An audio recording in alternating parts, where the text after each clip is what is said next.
The sun doesn't shine every day. The storms will come. There are times when the nights will be long and dark and you will be alone. There will be times when the darkness seems to consume everything. But don't let it consume you. We all fail. It's okay. What is not okay is that when you fail, you stay down. Whoever stays down is a loser. And winners will fail and get up. Fail and get up.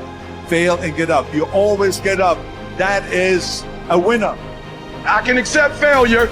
Everyone fails at some point. I cannot accept not trying. It is your losses that will humble you. It is your losses that will give you a drive. It doesn't matter about what happened yesterday. It doesn't matter what happens to you. The only thing matters, what are you going to do about it? As long as you're here, you have a chance to transcend yourself. You can decide that you're going to stand up to life. It's necessary you take responsibility for it. That you don't give up, that you don't take any objection or disappointment or defeats personally. So yes, I'm in charge here. I'm going to do something about this situation. When you embark this journey, you must know that it's going to go down before it comes up. But when it comes up, it's going to go so much higher than you've ever been. Sacrificing today for tomorrow's betterment. But if you didn't know that, you didn't prepare for that, you think something's wrong, maybe it's time to stop. No, it's time to move even further. You have to be equipped mentally to endure this process. Knowing what you're about to go into is step one. Knowing it's an uphill battle, but a winnable one and one that's achievable. Only those who are willing to risk going too far can possibly find out how far one can go. I want to see how far I can go. I want to see what I can accomplish. I want to see what I can do, what I can be, what I can have. I want to see. I don't want to see what I think I can do. I don't want to see what I think is possible. I want to see what my life would look like if I didn't count the cost. Because if you count the cost and you see how much it costs, you might quit. So you got to go in knowing that I don't count the cost. I do as many push-ups as it takes, as many sit-ups as it takes, as many reps as it takes. I pay whatever the price is. You get to a point when you don't count it. You just do whatever it takes to get whatever you want. So you got to consider before you start anything, what is a commitment level? If you commit to something, you don't stop until you win. Wake up in the morning, you rise and you grind. You join that health club, don't quit. You started that business, don't quit. Your mind has got to be steadfast. Your mind's got to be locked in, no matter what. Because we are champions, and we never quit.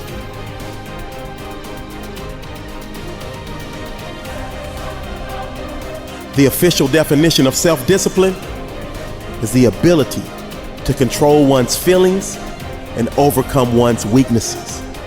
Also, it's the ability to pursue what one thinks is right, despite temptations to abandon it. See, the problem with you is you rarely exercise your self-discipline muscle. You just go with the flow, no backbone whatsoever. And that's perfectly fine until you start whining and complaining about your lack of success. Whining and complaining about your lack of progress. Whining and complaining that you're not gaining any momentum and you can't seem to get ahead in life. You're wasting a bunch of percentage here. We have 80 more percent that we're not tapping into because in this other 80% is suffering, pain, failure, self-doubt, darkness, and then a whole bunch of light. But to get to this light, we gotta go through all of this. So a lot of us know that. I can get over here, but over here, man, this is much better because I gotta go through this journey that is not fun. This from 20 to 100%, this shit in between is not fun. So we decide to live over here. So everybody goes, how do you do that? You know exactly how to do it. You know exactly, it's not a magic trick. There's nothing I talk about that's a magic trick. It's all back down to a very primitive mindset. of we just have to do. It's like breathing. Breathing becomes normal. Like we don't know that we're doing it. That's how you have to live your life.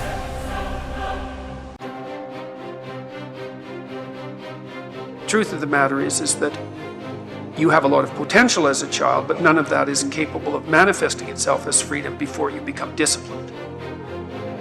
And discipline is a matter of the imposition of order, and the order is necessary, especially for people who are hopeless and nihilistic. And what does it mean? Well, it doesn't mean, geez, I hate getting up at 8 o'clock in the morning to get ready for work. That just means that you're not very disciplined, you know, or maybe that it might mean something deeper. But I'd start with lack of discipline before, you know, rearranging your whole life. Because you might say, well, I hate getting up at 8 o'clock in the morning no matter what I'm doing, and then it's not your job. I don't mean don't do difficult things. I mean, watch yourself, and if you see that you're doing things that make you hate yourself, then consider the cost of continuing. You know, if something's valuable, you'll make sacrifices to attain it.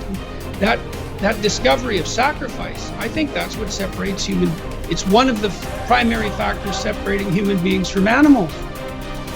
Because we discovered that we could let go of something we value in the present, and we would gain something we value even more in the future. When that alarm clock goes off at 4 or 5 in the morning, your mind says no. You just say, this is what we do. It's what we do now. Because to get to where you want to go, the amount of pain involved, I'm not saying physical, I'm not saying you got to break yourself off. The amount of mental pain of how many times you're going to have to do something that you don't want to do to get to where you want to go. When I was 297 pounds and I was fat as hell trying to be a Navy SEAL, the scariest thing in the world to me, even to this day, was that could have been the rest of my life. I thought then I was trying hard. That's the scariest thing in the world. I thought then, 297 pounds, working for Ecolab, spraying for cockroaches, making $1,000 a month. I thought that was me at my 100% potential. Come to find out, a few years later, I wasn't anywhere near that. 106 pounds less, graduate Navy SEAL training, went on to do all these other things. Looking back on that was me trying hard. That's why people gotta understand, what is in us, we have no idea until we start trying hard. And I mean really trying hard, when you're obsessed with, hey, this is my new norm. My new norm is that, wow, this isn't always fun. It's not always meant to be fun. And that's when you know you're trying hard. As C.S. Lewis said, hardships often prepare ordinary people for an extraordinary destiny. People look at their past to decide who they are. People look at their past to decide who they can be. But the problem is, oftentimes, people mistake difficulties, suffering, pain for being bad, being less than, being broken, and it erodes their sense of self-esteem. It erodes their sense of self-worth. But nothing could be more opposite from the truth, because in reality, no matter what you've gone through, no matter how hard it was, all of it was shaping you into the person that you can become. The hardships, the difficulties, the pain, the suffering, all of that makes you tougher.